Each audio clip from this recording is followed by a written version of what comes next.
Good evening, Stihl fans and saw fans and fans of fixing broken things. Here is the MS440 with the very sad story. Let me just show you that.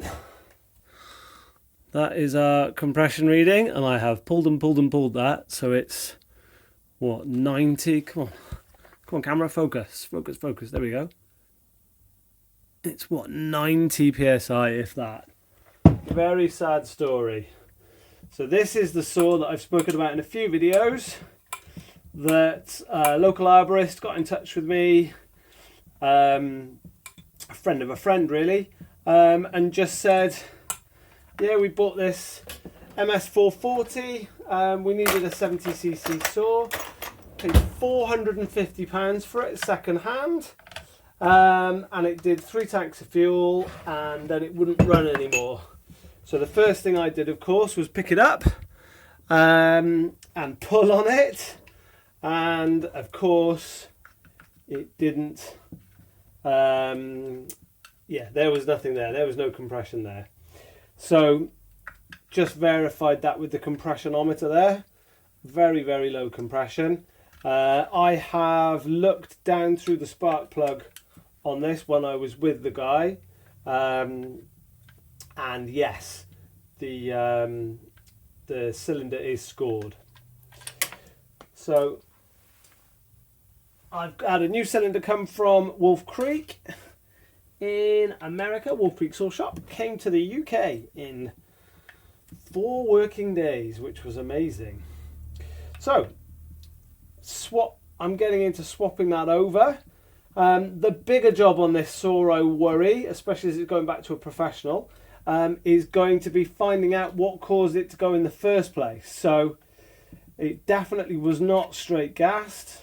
Yeah, I'm thinking it was an air leak. I'm thinking probably somebody bought this second hand.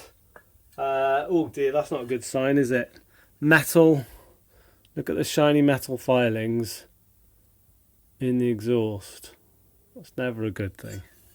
That is not supposed to happen.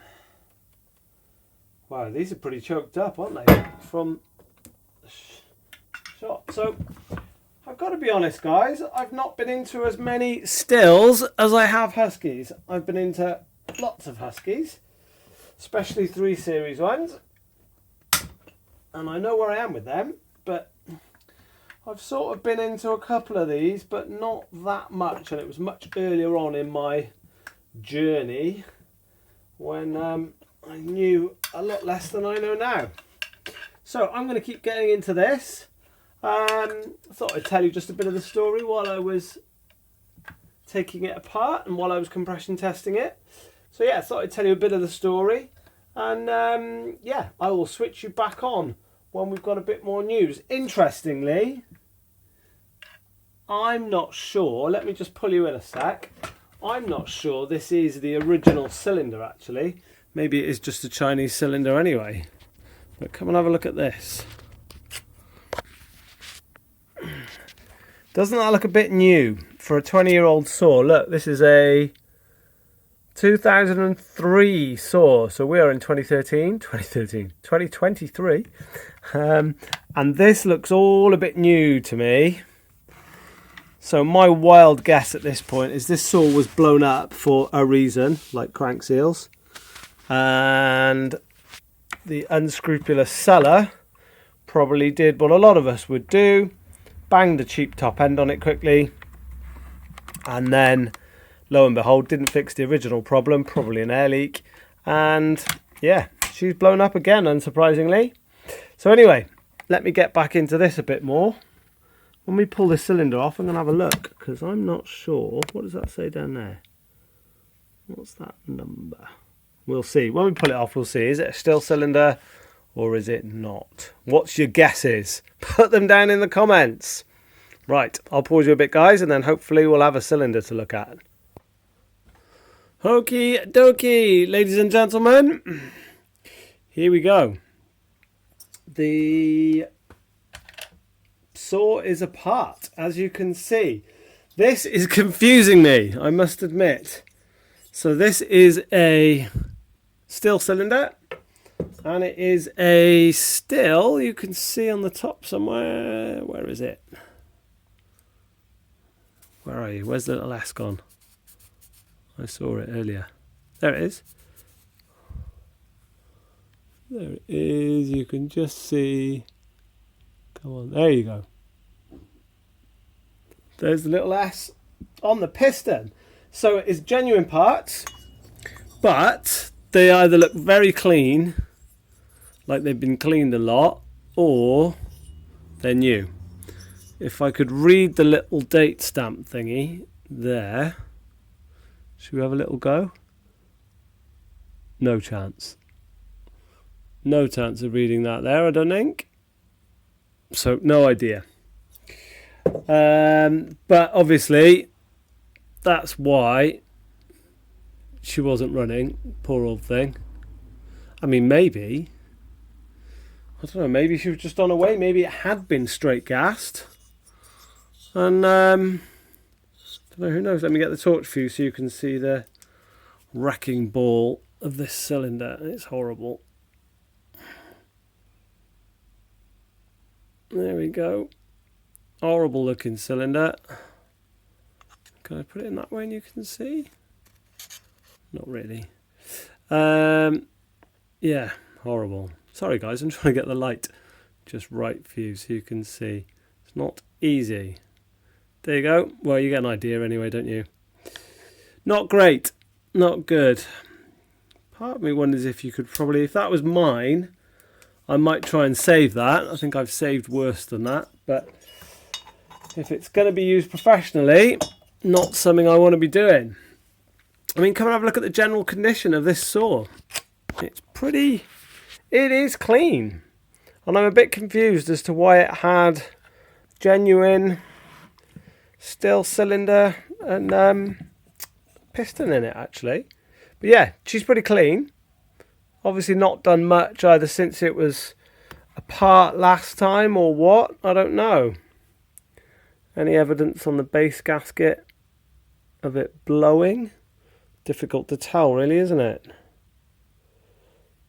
Very difficult, although quite a bit of carbon at the front. What do people do with these metal Stihl ones? Obviously I'm a base gasket delete man, but what do people do? Do people reuse the metal ones? Do you put sealant on them if you reuse them? I don't know. What should we do?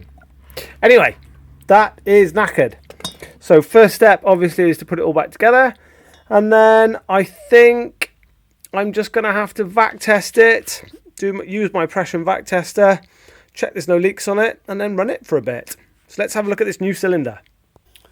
Okay, zoom you in a bit for this. Bit of an unboxing if you didn't watch the Hyway unboxing. So this is from Wolf Creek, the wonderful, amazing Ryan at Wolf Creek Saw Shop, who got these to me in the UK from where he is in America in 4 working days, which was just unreal really.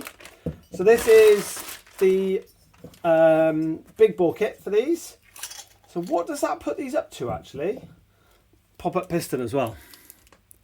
A nice bit of pop-up piston. Nice bit of big bore. How are the transfers?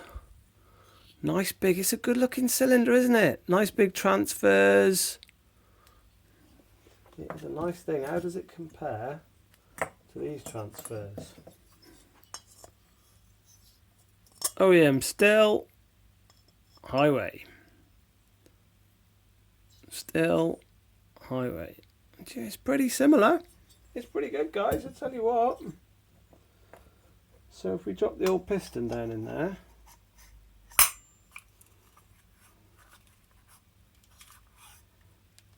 Yeah, there's room to open them up a bit more.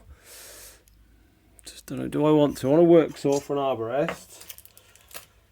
Don't know how crazy I want to go on stuff on this, really, this time. I think I just want to get it running for the boys. Anyway, look at that, wow. That is a nice looking cylinder. Well done, Hyway, and well done, Wolf Creek. Wonderful stuff. Right, let's start getting this back together. So just made a decision on the gasket, guys. I am going to put it all back together stock. Completely stock. So I think it's got bigger problems anyway. So I'm just measuring, there you go, 14.5 thou. So I'm just measuring this Hyway gasket set, which came from Ryan at Wolf Creek, on this nice cardboard box of, so it's a Hyway gasket set for this saw, really. I think we might be needing these at some point, but yeah, I'm going to put it all back together stock. I've got a feeling it might be coming back apart anyway, but I'm just wanting to record. So yeah, about 15 thou that base gasket is. See how we get on. Right, let me get on with putting this back together. And well, I'll put this piston on, and then I might switch you back on as we bolt things down again. So just to show you how I do this, really, obviously everybody has their own little ways, but if you're doing this for the first time, this might help you. So what I've done there is I've put the one circlip in that holds, there you go, you can see it there. So there's the circlip in there that holds the wrist pin in. What I'll now do is put the wrist pin in. So I always use the new wrist pin as well. I just figure it's crazy not to. The other one has got a little bit of evidence of getting hot. Will it come back out? I don't know if you can see. Quite a bit of evidence of getting hot there. Actually, we haven't looked at that bearing. Let's just have a look at that.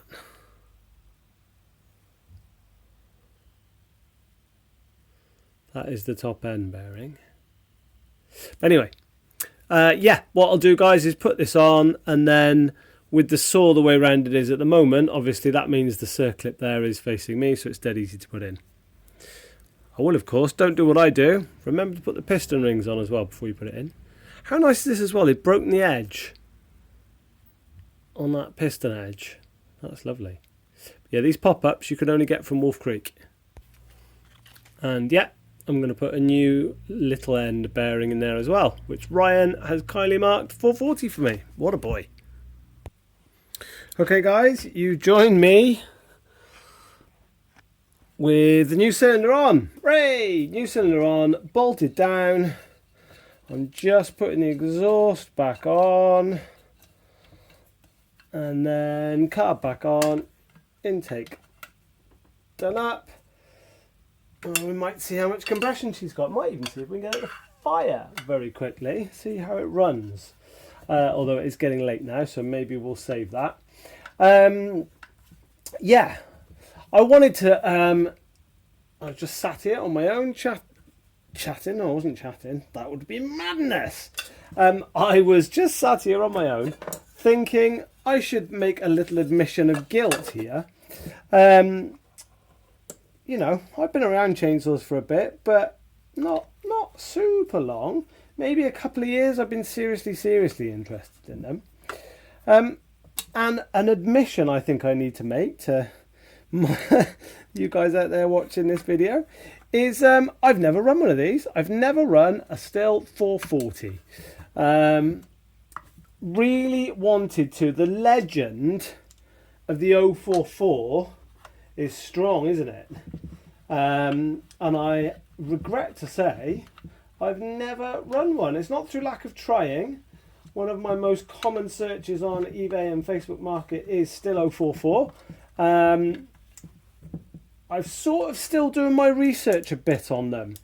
There's a lot of urban legends around about this stuff, isn't there? About, you know, oh, the early ones are the strongest, and just back that back out, doesn't feel quite right.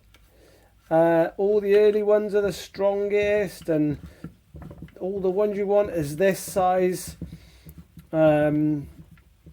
big end bearing. You want the 10mm, not the 12mm, and all of that. So yeah, still doing a bit of research, although the general consensus is they started off amazing as the 044, and then they got a little bit, they just got gradually heavier and less powerful. Some people will tell you there's all sorts of different cylinders, aren't there, that people rave about, that are the best cylinders and all that kind of thing. So yeah, I'm still doing my research a bit, although I'm very well aware of the legend of the 044. So yeah, I think that's why really I've been waiting to run one of these, and sort of like my good friend Stafford, who, if you're a wonderful person that comments regularly on these things. Okay guys, sorry about that. I'm just going to finish off this faceless video where I started actually. So it's all back together, the new cylinder's in, and we are at 10 bar, 150 psi. That is brand new as built, not started. So I would expect that to come up a bit once we've run it for a bit. I have blocked the decompression lever. So yeah, the decomp is blocked now. Very strange. Let's see how she runs and see what happens. Yeah, don't know what to say. Yeah, let's see if we can get her started in the next one, have a look over it, see how it runs, and then you guys can help me diagnose it. Yeah, together. Maybe it was just tired. I don't know. What do you think? Let me know in the comments. Thanks as always, guys. Don't forget to give us a sub if you if you're not subscribed and you like this stuff. By the way, what I did say when the battery ran out was I love this Stihl system with the carb. It's so nice, isn't it? Carb just slides straight off. All of the hoses stay in place. Love it. Brilliant to work on. Anyway, take it steady, guys. Hope this has helped you. And let's see how a 440 runs. Cheers.